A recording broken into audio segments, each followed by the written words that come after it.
Slocum23 joining me for Frisk Chapter 20. The only thing worse than feeling your heart break in your chest is having to endure more of Brent Davis's droning on top of it all. So since you're bombshell in this interview, I'm trying to think of new angles for this special. How's this for working title? The Dark Side of America's Hero. Catchy, huh? I'll say, why would you change the name? He's still a hero, there's no reason to change the title. I know he is, but he's a hero with a sword at best. It's sexy as hell. And what better way to get across to viewers? You're barely paying attention, wrapped deep inside your own thoughts. You listening? I'm going to need your opinion on this, sweetheart. Brent snaps in your face, jarring you from your thoughts. That's when the email pops up on your computer from the New York Times. After your final fight with Luke, your sister Elana got in touch with you, trying to make up for how stubborn her brother was being. She helped you put in contact with some friends here of hers at the Times. I sent them a resume, but I didn't expect to hear back this soon. You ignore Brent, clicking over the email to scan the contents, and in an instant your heart stops in your chest. I got it. For the first time, and with sudden clarity, you realize what you have to do. Ava, I asked if you were listening. I quit. What? You barely even realize you spoke the words until you repeat them even louder. I'll say, frankly, it's long overdue. I'm being seriously wasted and underutilized here. I'm basically a puppet at the end of your string. I could be doing so much more with my career. What the hell? You can't just quit. You're about to be an anchor woman. After all the time we've spent together. He moves in uncomfortably close.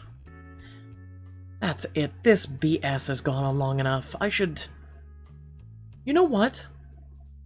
Rise to your feet. Go to hell, Brent. Every day you make life a living hell for every woman in here by being this uncomfortable creep. And you know what? We've all been too afraid to tell you because nobody wants to get fired. But I don't care anymore. I don't work for you, Brent. That means I can say whatever that I want. And I'll say it aloud and clear. You can go to hell. He seems genuinely stunned by your words, grasping for what to say in response. What's the matter? Not so big when someone's not afraid to stand up to you, huh? The next time you think about creeping on someone in this office, I want you to remember me. I want you to know how deeply disgusted the woman in question is. And before you ask, no, it has nothing to do with your appearance. It has everything to do with who you are as a person and who you choose to be. Brent is absolutely dumbfounded. You can already hear Mahale laughing from the other side of the cubicle. All Brent can muster is a weak and mumbled apology before he skulks away from your desk for the last time.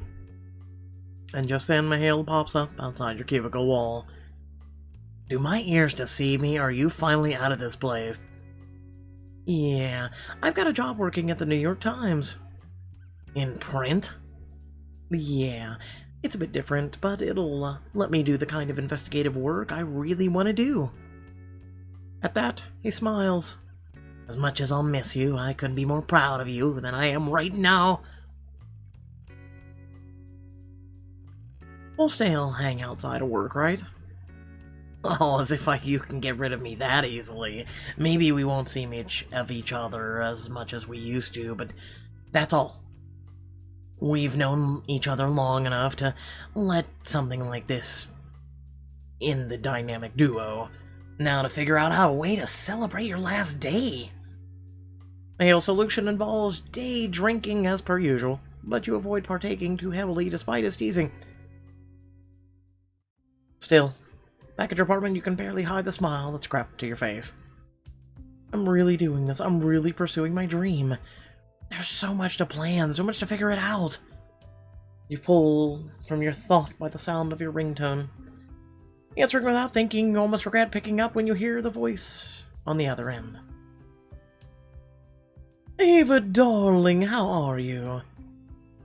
Hi, Mom. Your father filled me in on everything. He said you're likely going to make the anger woman position. That's wonderful, darling. Well, actually, I quit my job. You what? I decided I didn't want to work for CBC anymore. What are you saying? Look, Mom, I've got a new job now. One working for the New York Times, one I'm really excited about. You know. Or, well, I know it's print, but it'll give me the chance to do what I really want to, investigate real stories. There's a pause on the other end as she considers. I assume this is a joke? Mom, I'm not... Look, I don't know what ideas you've gotten mixed up in your head, but your legacy is on screen. Ava, darling, tomorrow I want you to call your boss up and do what you can to get your job back. It's for the best, you must know. I know I can do this. I already stood up to my boss today. Now's the time to set the record straight with my own family. I have to stand my ground. No, I'm not gonna do that. What? You heard what I said. I'm not gonna do it. You and Dad have spent your lives telling me what to do, what job I should go for, how I should live my life, but you know what? Not anymore. I'm done. I don't want to be an anchor woman. I want to dig up stories on my own. I want to seek out the truth of things that make sure the whole world knows. But you'll never get famous doing that. Maybe fame isn't important to me. Fame is important to everyone. No, not everyone. It's important to you, it's important to Dad, it's important to Miranda, but not me. The more I think about it, the more I've realized it's not important to me at all. You're making a big mistake. No, I'm thinking I'm making the right decision for the first time in a long time. Look, when you're ready to accept this, you're welcome to call me back. But as long as you and Dad keep trying to live through me, I don't want to hear from you anymore. Ava! I'm serious. Pauses, hesitating for a second. I just want what's best for you. Maybe it's time you realized I have a better understanding of what's best for me than you do. I suppose you might. The rest of the conversation is somber. Simple, even. Still, by the time you've hung up, you feel like a massive weight's been lifted from your shoulders. I'm finally my own person. You're still thinking of the call a week later as Beth helps you pick out a maid of honor dress for her upcoming wedding. I'll look horrible in coral. You will, kind of. What? You picked it out. Beth shrugs. You know these brides who claim they don't care about their gorgeous maid of honor upstaging them on the wedding day. Yeah, so I'm so not one of them. Just be thankful I let your size 2 shiny-haired ass stand next to me at all. It's the least you can do. Try to respond with a smile, but Beth can see the hurt you're hiding behind the banter. He still isn't called, huh? No call, no text, no courier pigeon, no Twitter, no Facebook.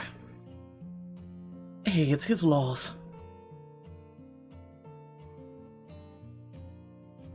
Yeah, but I still miss him.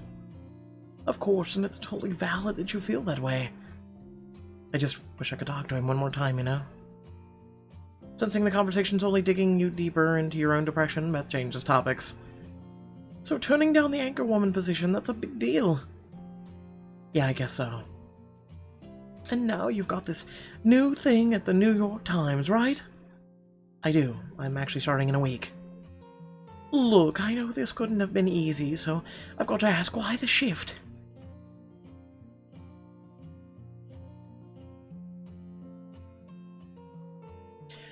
I finally realized what I want. As anchorwoman, I'd be famous and making good money, but I don't think I'd be happy. It'd just be a talking head, repeating the stories they tell me and trying to look pretty. No chance to get my hands dirty, to really dig in and do the part of the job I love. Still, what made you finally realize all this? This is gonna sound crazy, but Luke did. Don't get me wrong, I didn't give up my career for a man, so no need to go all woman crusader on my ass.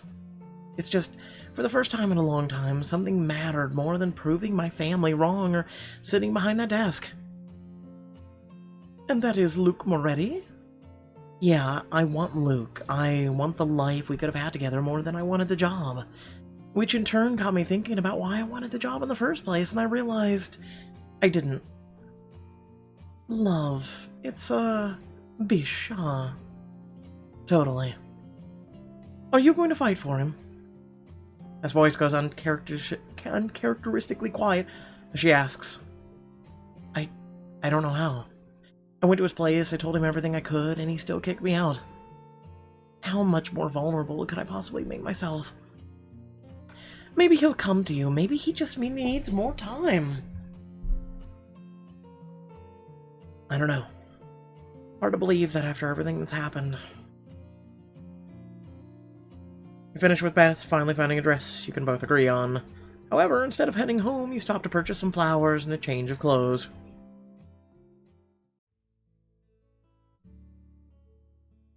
It doesn't take you long to find the grave amidst the others, reading the name to yourself as you place the tulips on the headstone. Shayna Johnson.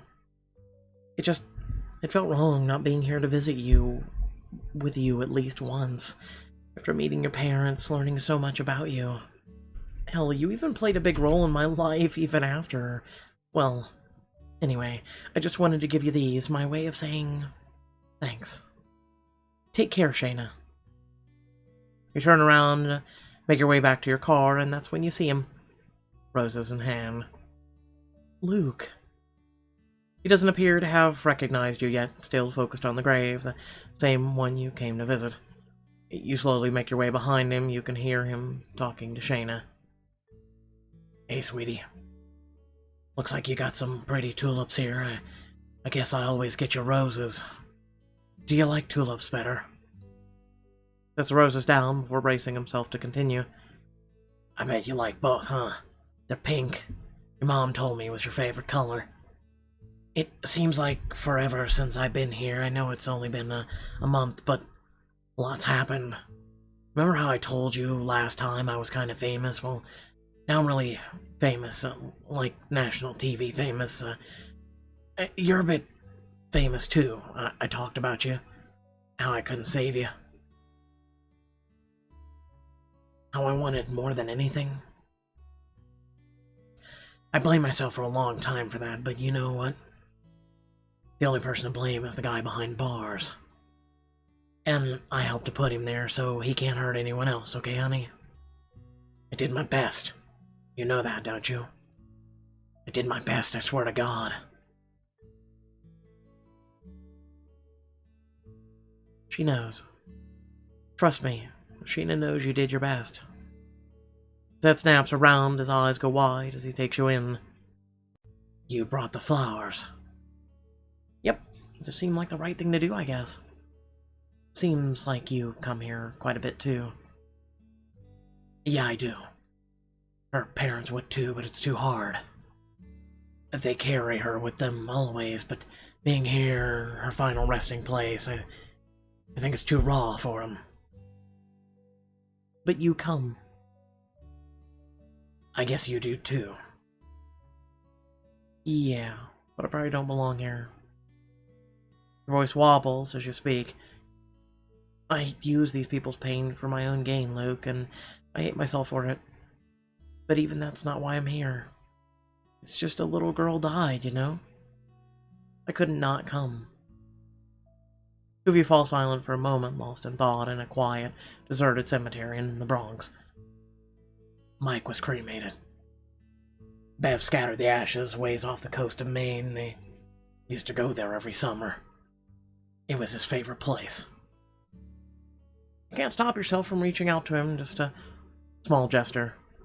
Your pinky wrapped around his in a quiet moment of solidarity. His own wraps around yours, followed by his ring, and his third, till the two of you stand hand in hand.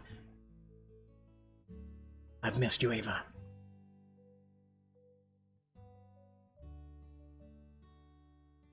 I've missed you too. It's been hard without you. Every moment of every day, I just want to check in with you and see how you're doing and tell you what I'm up to. I feel the same. Somehow you feel this is the moment. I tried to love him once before and he threw it back in my face, but I have to at least try one last time. He was willing to put his fears aside for me. He was ready to make a real commitment. That's something worth fighting for. I have to make a stand. Luke, I love you. I'm so deeply in love with you. It's ridiculous stupid even, but I can't help but picture you in every moment of my day. I want to do everything I possibly can with you because the thought of having you beside me just makes everything brighter. Honestly, I've never thought I'd feel this way about anyone, but when I'm around you, God, it just makes sense. Paul's waiting for an answer, but you don't get one. He stands there silently, deep in thought, eyes roaming over your face and figure.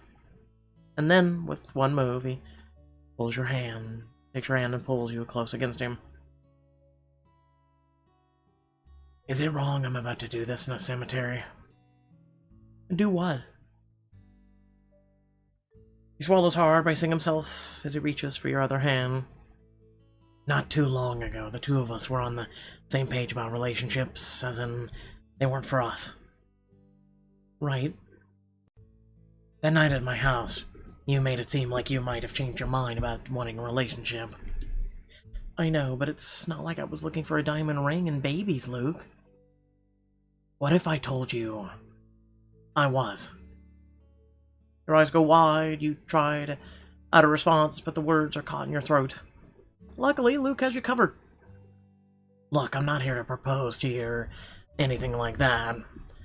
I don't want to freak you out. I'm sure you're having a second thoughts about being with me after the way I let you leave that day. But Ava, letting you leave was the dumbest thing I've ever done. And pushing you away because of what happened to Mike, well, that was the most cowardly thing I've ever done. You can't help but smile as he struggles to get the words straight in his head. God, I'm bad at this. What I'm trying to say is that you know me, and you know me like nobody else does.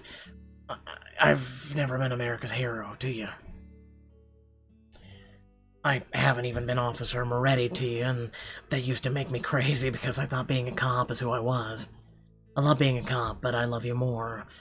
I'd give up being everyone else's hero if you'd just let me be yours.